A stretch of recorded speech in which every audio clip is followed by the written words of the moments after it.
बिस्मिल्लाहिर्रहमानिर्रहीम, अस्सलाम वालेकुम। मैं असदुल्ला खान हूँ। असल मौजू पर आने से पहले मैं दो तीन चीज़ें छोटी छोटी आपके साथ डिस्कस करना चाहता हूँ और फिर ज़रा आ जाते हैं अब असल मामले की तरफ के दो बहुत ही इंपॉर्टेंट चीज़ें जो डेवलपमेंट्स हुई हैं, उन दोनों चीज़ों पर हुकूमत को रिट्रीव करना पड़ा है। लेकिन एक जारहाना पॉलिसी अब हुकूमत इख्तियार करने जा रही है और एक नई लड़ाई यानी दो लड़ाइयाँ शुरू हुई थी उनको छोड़ के अब एक और लड़ाई हुकूमत मोल लेने जा रही है। किसके साथ ले रही है, क्यों ले रही है, क्या करने वाली है, एक तो इस पर आप बात करते हैं। देखिए, एक ट्वीट की है तलत हुसैन साहब ने। उन्होंने लिखा कि apologies to Kashif Abbasi, Shahzad Iqbal, Aamir Ilyas Rana and Muneeb Farooq who participated in my program Red Line with Talat recorded today and which did not air for reasons beyond my control। तो वो कहते हैं कि जी मैंने एक प्रोग्राम रिकॉर्ड किया और वो ऑन एयर नहीं जा सका और उसके लिए मैं अपने साथियों से माज़रत ख़्वाह हूँ कि जिनके साथ ये प्रोग्राम रिकॉर्ड किया गया था। अच्छा, अब इसकी तफसील ये है कि 5 बजे तलत साहब ने एक प्रोग्राम रिकॉर्ड किया जिसमें ये चारों लोग आए। मुनीब फारूक थे, काशिफ अब्बासी थे, आमिर इलियास राना थे और गालिबन शहजाद का नाम लिखा है उन्होंने और वो कह रहे हैं हाँ शहजाद इकबाल। तो वो कह रहे हैं कि ये सारे लोग मेरे प्रोग्राम में आए लेकिन ऑन एयर नहीं हो सका। तो 5 बजे ये प्रोग्राम रिकॉर्ड होता है। फिर चैनल की एक एडिटोरियल बोर्ड है, वो हर प्रोग्राम को देखता है और ये हर चैनल में होता है, हमारे चैनल में भी है, 92 पे भी है। वो देखते हैं कि कोई ऐसी बात जो पैमरा लॉज के ख़िलाफ़ है, जो ऐसी बात जो चैनल की पॉलिसी के ख़िलाफ़ है, उसको वो देखते हैं। लेकिन ऐसा शाज़ो नादर ही हुआ होगा कि प्रोग्राम जो है वो ऑन एयर ना जाए। लेकिन यहाँ पर ये प्रोग्राम ही ऑन एयर नहीं गया। तो क्या इसमें क्या बहुत ख़तरनाक बातें थीं? क्या इसमें हुआ क्या है? ऐसा क्या हुआ प्रोग्राम के दौरान, ऐसा क्या हुआ कि प्रोग्राम ऑन एयर नहीं जा सका? तो मैंने इसको चेक करने की कोशिश की है तो मुझे पता चला कि एक तो 7-7:30 बजे तक तो इस प्रोग्राम ये फ़ैसला नहीं हुआ था कि प्रोग्राम ऑन एयर नहीं जाएगा। यानी 5 बजे रिकॉर्ड होता है, एडिटोरियल बोर्ड उसको जैसा कि मॉनिटर करते हैं वो उन्होंने किया।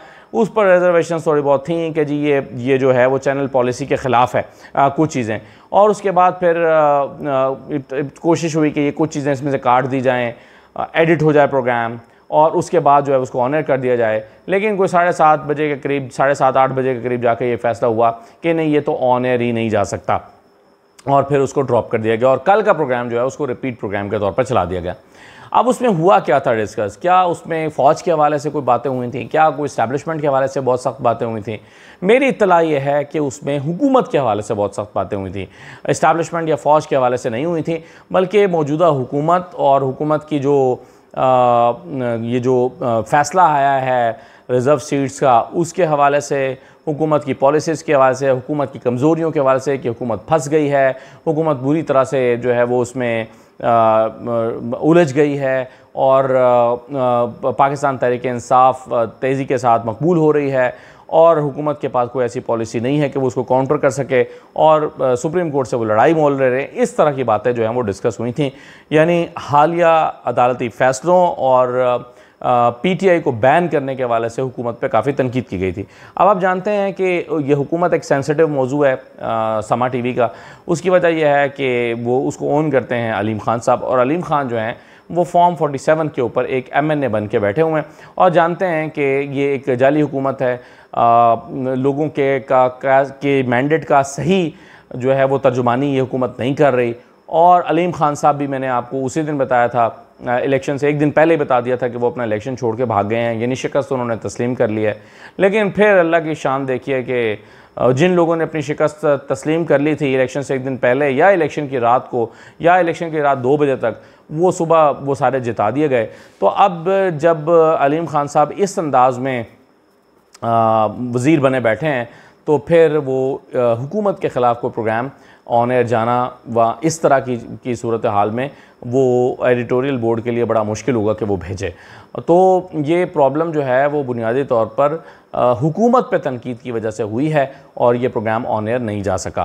तो किस किस्म की सख्त एडिटोरियल पॉलिसी का सामना तलत साहब को करना पड़ा? उन्होंने कहा कि ये मेरे कंट्रोल से बाहर था, माज़रत ख़्वाह हूँ अपने दोस्तों से, उनका प्रोग्राम नहीं चल सका। तो ये हुआ है आज जिसके बारे में ट्वीट भी की है।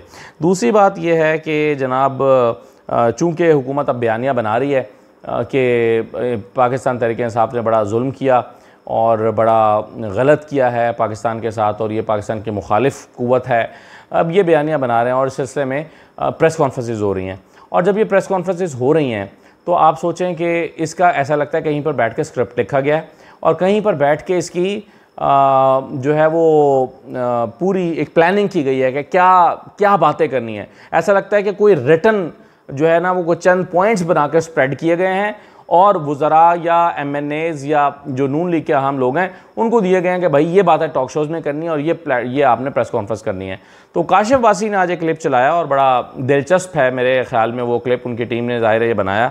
तो वो किस तरह से मुमासलत निकाल रहे हैं कि ज़ाहिर है जब ये पॉलिसी आती है पार्टी की तरफ से कि ये बातें करनी है तो उसको कोई एज इट इज़ कर रहा हो तो समझ आएँ कि फिर वो तहरीरी तौर पर हिदायत कोई जारी की गई हैं कि भाई ये लाइन लेनी है। आप सुने ज़रा। मुखालिफ अगर क्रेन से गिर जाए तो अपनी कैंपेन मुअत्तल कर दो, कोई कंटेनर से गिरे तो उसके पास चले जाओ, अपनी पॉलिटिकल कैंपेन को रोक दो। माओ बहनों को जेलों में डालने की रिवायत इसने डाली, लोगों की बेटियों को जेलों में डालने की बुनियाद थी ये किसने रखी? जेलों में खाना बंद कर दो, जेलों में सहूलियात बंद कर दो। ये कहते थे कि हम तुम लोगों का खाना बंद कर देंगे। किसी की बहन को अस्पताल से रात को गिरफ्तार करवा दो, बहनों को ईद की रात के दिन उठा के जेलों में डाला गया। कि सियासी मुखालिफ की खुशी गमी में शरीक होते हैं, सियासी खुशी गमी में उनके साथ खड़े हो। हमारी इस दानिशमंदी को शायद कमजोरी समझा गया, हमारी वज़ादारी को हमारी कमजोरी समझा गया। कहा कि मैं वो हूँ कि जिसके पैरोकार अपने बाप की नहीं सुनते। उन्होंने क्या कहने शुरू किया कि ये तो अपने माँ बाप की नहीं सुनते। तो ये जो है वो उन्होंने प्रेस कॉन्फ्रेंसेस 2 हुई हैं, एक दानियाल चौधरी ने की, तातारा ने की और उसमें वही बातें सेम अल्फाज के साथ। इसका मतलब है कि कहीं पार्टी ने कोई पॉलिसी बना के और वो दी है कि आपने इन बातों को लेकर आगे चलना है और हमने देखा कि ये और यही बातें आप देख रहे हैं कि मुख्तलिफ टॉक शोज़ में मुख्तलिफ उनके लोग भी कर रहे हैं। तो बहरहाल क्या ये बातें करने से क्या तहरीक इंसाफ को शिकस्त दे लेंगे या तहरीक इंसाफ का जो बयानिया है ये बयानिया उसके मुकाबले का बयानिया है, क्या उसको काउंटर करने के लिए बयानिया चल जाएगा? क्या इस बयानिया से तहरीक इंसाफ की मकबूलियत में कमी वाक़ हो जाएगी और 2 महीने के बाद या 6 महीने के बाद इलेक्शन होंगे तो इस बयानिया से नून लीग इलेक्शन जीत जाएगी और तहरीक इंसाफ हार जाएगी क्योंकि ये बयानिया बनाया जा रहा है? और इसमें से कौन सा कोई जानदार जुमला या कोई जानदार बात है जो मेरा ख़्याल है कि मौजूदा हालात में कोई बहुत ही लोगों के ऊपर असरअंदाज हो या असरअंगेज़ी उसकी हो? तो ये मुझे लगता है कि कोई बहुत इफ़ेक्टिव कैंपेन जो है वो नून लीग ने शुरू नहीं की। अच्छा, अब आ जाइए ज़रा 2-3 चीज़ों पर। एक तो देखिए कि सुप्रीम कोर्ट का एक फ़ैसला आया हुआ है और सुप्रीम कोर्ट के उस फ़ैसले को फौरी तौर पर हदफ़ तनकीद बनाना शुरू कर दिया हुकूमत ने। और वो फ़ैसले के नतीजे में आज मैं पूछ रहा था PTI के लोगों से कि कितने आपके पास एफिडेविट आ गए हैं और पार्टी एफिलिएशन के कितने लोग टूटे हैं, तो उन्होंने कहा कि जनाब 41 में से 38 आ चुके हैं और 2-3 लोग बाहर हैं, इस वजह से जो है वो नहीं आ पा रहे। लेकिन ये कि विद इन वो आ जाएंगे, कुछ ने वाया कौंसलेट भिजवा दिया है डॉक्यूमेंट, तो ये 41 के 41 पूरे हो जाएंगे। यानी वो कहते हैं कि एक बंदा भी टूटा नहीं है। तो जब ये टूटा नहीं है तो ज़ाहिर है ये मामला अब इलेक्शन कमीशन के पास जाएगा और कहा जाएगा कि जनाब ये है, इलेक्शन कमीशन ने अब उसको इम्प्लीमेंट करना होगा। अब इत्तला ये है, ख़बर ये है कि इलेक्शन कमीशन उसको इम्प्लीमेंट नहीं करने जा रहा और उसके लिए हीले बहाने बनाए जाएंगे। जैसे आप जानते हैं कि पेशावर हाई कोर्ट का फैसला आया था कि बल्ले का निशान पोस्ट किया जाए। इलेक्शन कमीशन ने उस फैसले पर अमल दरामद नहीं किया था पेशावर हाई कोर्ट के फैसले पर, और उसको बुनियाद बनाया गया जी हमने सुप्रीम कोर्ट में इसको चैलेंज कर दिया है, इससे हम इसको इम्प्लीमेंट नहीं करते। अब यहाँ पर भी चूँकि हुकूमत ने नज़रसानी दायर कर दी है तो अब इलेक्शन कमीशन एक बहाना तो ये बनाएगा कि चूँकि नज़रसानी की दरख्वास्त कर दी है इसलिए हम इसको इम्प्लीमेंट अभी नहीं कर सकते जब तक कि नज़रसानी की दरख्वास्त सुन ली ना ली जाए और उस पर फैसला ना आ जाए। हुकूमत ने और इलेक्शन कमीशन ने, और हुकूमत और इलेक्शन कमीशन आप जानते हैं एक ही चीज़ है, इलेक्शन कमीशन ने और हुकूमत ने यह फ़ैसला किया है कि हम सुप्रीम कोर्ट के अक्सरियती फ़ैसले को इम्प्लीमेंट नहीं करेंगे, चाहे इसके लिए कोई लड़ाई मोल लेना पड़े, चाहे इसके लिए आपको किसी को तौहीन अदालत में बुला लिया जाए, जो कि नहीं बुलाया जाएगा क्योंकि तौहीन अदालत में बुला सकते हैं सिर्फ चीफ़ जस्टिस काजी फ़ाइज़ ईसा। इस फैसले के पर इम्प्लीमेंट ना होने की बुनियाद पर किसी को भी तौहीन अदालत नहीं करने वाले, ये इतना तो आपको पता होना चाहिए। तो ये कॉन्फिडेंस है, जब उनको पता है कि जी चीफ़ हमारे साथ है तो कोई मसला नहीं है, उन्हें पता है कि चीफ़ जस्टिस जो हैं वो सत्य खैर हैं, कोई रौला नहीं है। तो इस फैसले को इम्प्लीमेंट करती हुई हुकूमत दिखाई नहीं दे रही और इत्तला ये है कि ऐसा हुकूमत ऐसा ही फैसला कर रही है और इन्हीं लाइन्स पे सोच रही है और यही गौर व फिक्र कर रही है। यही मियाँ साहब से बात हुई है कि भाई इस फैसले को इम्प्लीमेंट नहीं किया जा सकता, अगर इस फैसले को इम्प्लीमेंट करेंगे तो बहुत बुरे फंस जाएंगे और बड़ी सुबकी होगी। तहरीक इंसाफ फिर अक्सरियत लार्जेस्ट पार्टी बन के पार्लियामेंट के अंदर आ जाएगी। इसको हम बेहतर है कि इसको खेलते रहें। हम कहेंगे ये तो गैर आइनी फैसला है, हम कहेंगे ये तो जजेस जो हैं अपनी इज्जत नहीं करा रहे, हम कहेंगे ये तो तहरीक इंसाफ को वो इंसाफ दिया गया जो उन्होंने मांगा भी नहीं था, जो उनकी दरख्वास्त भी नहीं थी। इस तरह की बातें करके हम इसको इम्प्लीमेंट नहीं करेंगे और इस लड़ाई को तवील करेंगे। ये हुकूमत ने फैसला किया और ये हुकूमत करने जा रही है। अब लेकिन इसके नतीजे में क्या ये लड़ाई एग्जेक्टिव और अदलिया के दरमियान बढ़ेगी? नहीं, यकीनन बढ़ेगी। लेकिन फिर देखना ये होगा कि क्या इसका सुप्रीम कोर्ट उसको चुप करके बैठ के हज़म कर लेती है, जैसे उमर अता बंदयाल हज़म कर लिया करते थे। उमर अता बंदयाल रोज़ कहते थे कि जी इलेक्शन कराएं, फिर बाहर धरना होता था शाराए दस्तूर पे तो वो 6 दिन के लिए मुलतवी कर देते थे, फिर फैसला देते थे और लिखते थे कि कॉन्सिक्वेंसेस होंगे अगर इस पर अमल दरामद नहीं होगा। अमल दरामद नहीं होता था तो कॉन्सिक्वेंसेस भी कोई नहीं होते थे। तो चुप करके वो अपनी मुद्दत गुजार के उमर अता बंदयाल साहब घर चले गए और अब जो है वो हुकूमत को हौसला मिल गया कि सुप्रीम कोर्ट के फैसले को अगर इम्प्लीमेंट ना भी किया जाए तो कोई फ़र्क नहीं पड़ता, और यही वो सोच रहे हैं और यही वो करने जा रहे हैं। अच्छा, अब एक और चीज़ देखिए कि जैसा कि मैंने शुरू में भी कहा कि हुकूमत जो है वो कुछ फ़ैसलों से पीछे हट गई है और कुछ महाजराई शुरू कर दी है। अब ये एक लड़ाई और महाजराई हो रही है जो मैंने आपको बताया कि फ़ैसले को अमल दरामद ना करने का फ़ैसला हो रहा है कि हम सुप्रीम कोर्ट के डिसीजन पर को इम्प्लीमेंट नहीं करेंगे।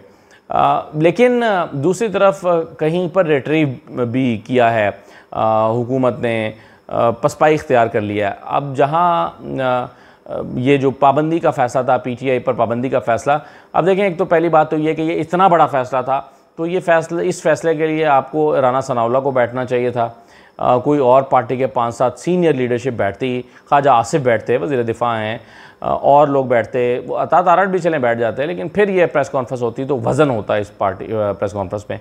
लेकिन इन्होंने जो अता तारड़ साहब जो हैं इन्होंने प्रेस कॉन्फ्रेंस की, प्रेस कॉन्फ्रेंस अपना वज़न ही पैदा नहीं कर सकी, अगरचे उस पर रोला बहुत डला, टेलीविज़न पर पूरी ट्रांसमिशन हो गई, टॉक शोज़ हो गए, सब कुछ हो गया, रद्दमल आ गया PTI का, हुकूमत ने भी इस पर बात कर ली, लेकिन बहरहाल वो वज़न पैदा नहीं हो सका और रद्दमल ज़्यादा सख्त आ गया। तो फिर आज हुकूमत भागती हुई नज़र आई। ख्वाजा आसिफ ने भी कहा कि इसको पार्लियामेंट में लेकर जाएंगे, फिर ये जो इसहाक डार हैं उन्होंने भी कहा कि इस पर भी मुशावरत करेंगे, फिर फैसला करेंगे। PTI पीपल्स पार्टी की तरफ से भी आ गया, हमसे तो मुशावरत ही नहीं हुई। MQM की तरफ से भी आ गया, हमसे तो मुशावरत ही नहीं हुई। खुर्रम दस्तगीर ने मेरे प्रोग्राम में कह दिया कि इस तरह से जमातों पर पाबंदी नहीं लगाई जा सकती और नहीं लगानी चाहिए, गलत फ़ैसला है। तो रद्दअमल इतना ज़्यादा आ गया कि इससे वो पीछे हटते हुए दिखाई दे रहे हैं। और दूसरा जो है वो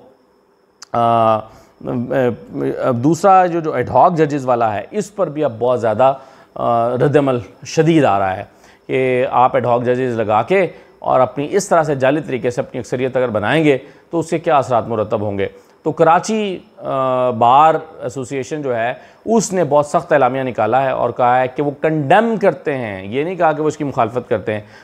उन्होंने कहा कि सुप्रीम कोर्ट के चीफ जस्टिस काजी फाइज़ ईसा के इस फैसले को जो उन्होंने अपना सवाबदीदी इख्तियार इस्तेमाल किया है, इसको हम कंडेम करते हैं। तो वकला तंजीमों ने इस पर अपने रद्दअमल का इजहार किया। ख़ुद पाकिस्तान बार काउंसिल, जिनको हुकूमत के करीब समझा जाता है, पाकिस्तान बार काउंसिल के एक हलके ने भी, एक ग्रुप ने भी इसकी मुखालफत की है जजेस के एडहॉक बेसिस पर लगाए जाने की।